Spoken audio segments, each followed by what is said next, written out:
श्रीगणेशाय नमः। गजाननं भूतगणादिसेवितं कापित्थजम्बूफलचारुभक्षणम् उमासुतं शोकविनाशकारकं नमामि विघ्नेश्वरपादपङ्कजम्। नारायणं नमस्कृत्य नरं चैव नरोत्तमं देवीं सरस्वतीं व्यासं ततो जयमुदीरये। कृष्णाय वासुदेवाय देवकीनन्दनाय च नन्दगोपकुमाराय गोविन्दाय नमो नमः। कृष्णाय वासुदेवाय हरे परमात्मने प्रणतक्लेशनाशाय गोविन्दाय नमो नमः। गोविन्दाय नमो नमः। भगवान के भक्त जितने भी हुए सब ने उनको प्रेम मार्ग से ही प्राप्त किया। प्रेम करने में उनकी श्रद्धा, उनकी निष्ठा इतनी थी कि भगवान को जिस रूप का ध्यान करते थे, भगवान को उसी रूप में प्रकट होकर उनको दर्शन देना पड़ता था। किसी को साख्य भाव में, किसी को बैरी भाव में। जैसे जैसे भगवान का चिंतन इंसानों ने किया, वैसे ही उन्होंने अपना रूप धारण किया।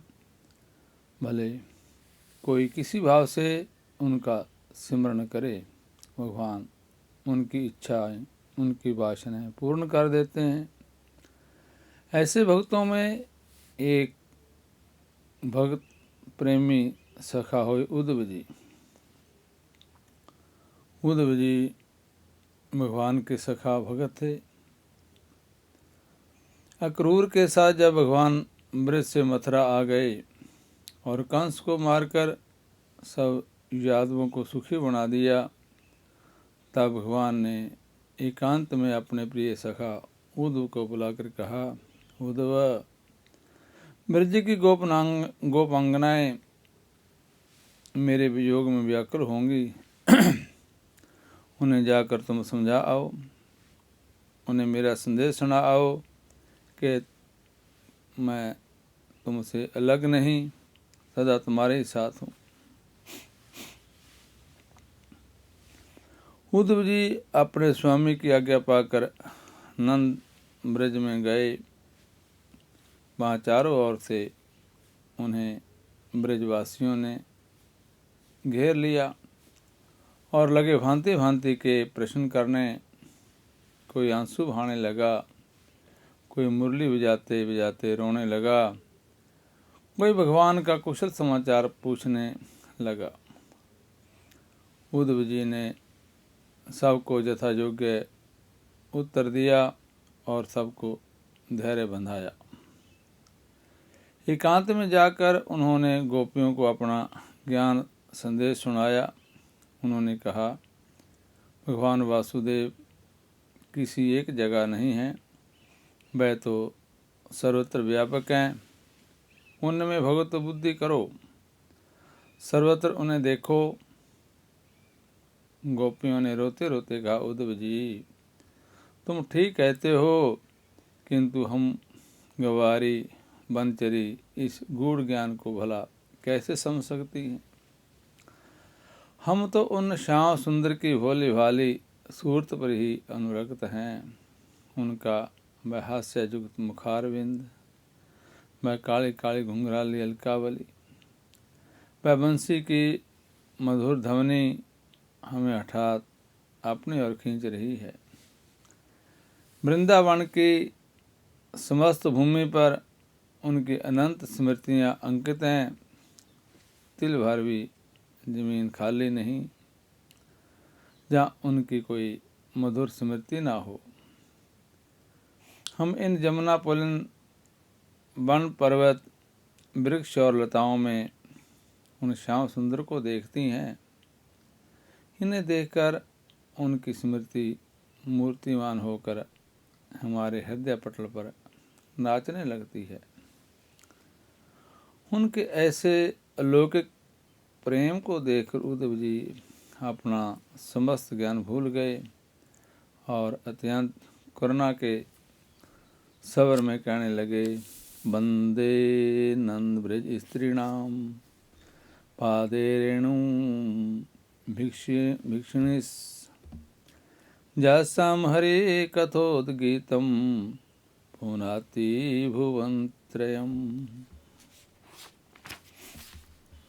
मैं इन ब्रज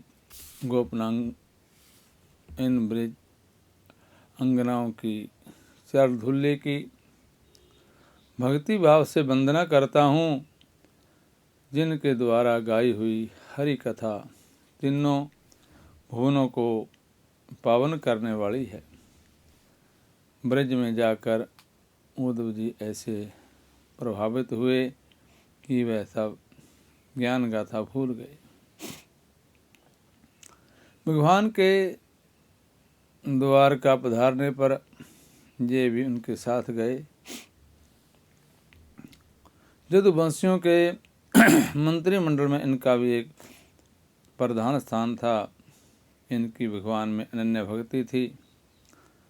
जब इन्होंने समझा कि भगवान अब इस लोक की लीला का स्मरण करना चाहते हैं, तब जी एकांत में जाकर बड़ी दीनता के साथ कहने लगे, हे भगवान, हे नाथ, मैं आपके चरणों से आधे क्षण के लिए भी अलग होना नहीं चाहता। मुझे भी आप अपने साथ ले चलिए। भगवान ने कहा, उद्धव, मैं इस लोक से इस शरीर द्वारा अंतर्हित होना चाहता हूँ। मेरे अंतर्हित होते ही यहाँ घोर कलयुग आ जाएगा। इसलिए तुम बद्रिकाश्रम को चले जाओ और वहाँ तपस्या करो, तुम्हें कलयुग का धर्म नहीं व्यापेगा। भगवान की ऐसी ही मर्जी है, यह समझकर उद्धव जी चले तो गए, किंतु उनका मन भगवान की लीलाओं में ही लगा रहा।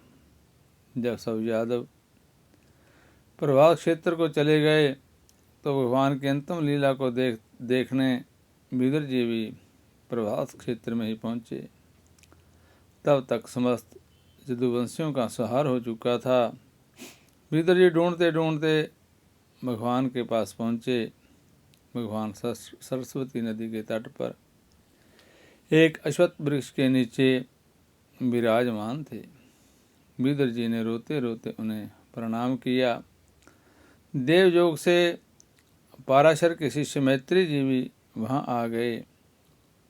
दोनों को भगवान ने इस समस्त जगत की सृष्टि, स्थिति, प्रलय का ज्ञान कराया और इस अंतिम ज्ञान को विदुर जी के प्रति उपदेश करने के लिए भी भगवान आज्ञा कर गए। भगवान की आज्ञा पाकर उद्धव जी बद्रिकाश्रम को चले। भगवान अपने परम धाम को पधारे। उद्धव जी के हृदय में भगवान का वियोग भर रहा था, अतः उन्हें कुछ भी अच्छा नहीं लगता था। वह खूब रोते थे, किंतु रोना भी किसी हृदय के सामने हो तो हृदय हल्का होता है। देवयोग से उद्धव जी को विदुर जी मिल गए। विदुर जी ने पूछा, यदुवंश के सब लोग कुशल पूर्वक तो हैं? यदुकुल का तो नाम सुनते ही उद्धव जी ढाब बांधकर रो पड़े और रोते रोते बोले, कृष्ण रूपी सूर्य के अस्त होने पर, काल रूपी सर्प के ग्रस से जाने पर, हे विदुर जी, हमारे कुल की अब कुशल क्या पूछते हो? यह पृथ्वी हतभाग्नि है और उनमें भी ये यदुवंशी सबसे अधिक भाग्यहीन है, जो दिन रात पास में रहने पर भी भगवान को नहीं पहचान सके, जैसे समुद्र में रहने वाले जीव चंद्रमा को नहीं पहचान सकते। इसके बाद उद्धव जी ने यदुवंश के क्षय की सब बातें सुनाई। उद्धव जी परम भगवत थे, ये भगवान के अभिन्न विग्रह थे। इस संबंध में भगवान ने स्पष्ट कहा है, अस्मालोकादुप्रते मयि ज्ञानम मदाश्रयम् अर्हत्युदव एवाद्धा संप्रयातम अताम्र नोद्भो अणिपि मन्युने नोद्भो अन्यपि मन्युनो यद्गुणैर्नादित प्रभु अतो मद्व्योनं लोकं ग्रायन् ही तिष्ठतु। मेरे इस लोक से चले जाने के पश्चात उद्धव मेरे ज्ञान की रक्षा करेंगे। उद्धव मुझसे गुण में तनिक भी कम नहीं है, अतः वह ही सबको इसका उपदेश करेंगे। जिसके लिए भगवान ऐसा कहते हैं, उनके बहुत प्रेम के संबंध में क्या कहा जा सकता है। उद्धव जी ने अपना जीवन उनकी लीलाओं का गान करने में, भगवान का ध्यान करने में व्यतीत किया और समय समय पर अपना कीर्तन पाकर भगवान के नाम का स्मरण करके अपने भगवान के लोक को गमन किया। इसलिए आज भी भगवान के प्रेमी होने का जो श्रेय है वो उद्धव जी को इसलिए मिलता है कि उन्होंने क्योंकि प्रेम का जो आँखों देखा दृश्य अपने अंतर्मुख में पाया और वह उनके अनुसार ही भगवान में प्रेम करने लगे। ऐसा करने से भगवान को याद करते करते हुए भगवान के परम धाम को अपना रास्ता बनाकर समय शरीर अपने आप ही चले गए।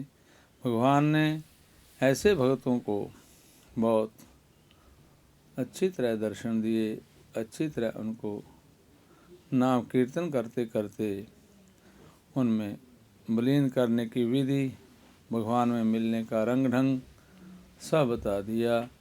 श्रीमन नारायण नारायण नारायण।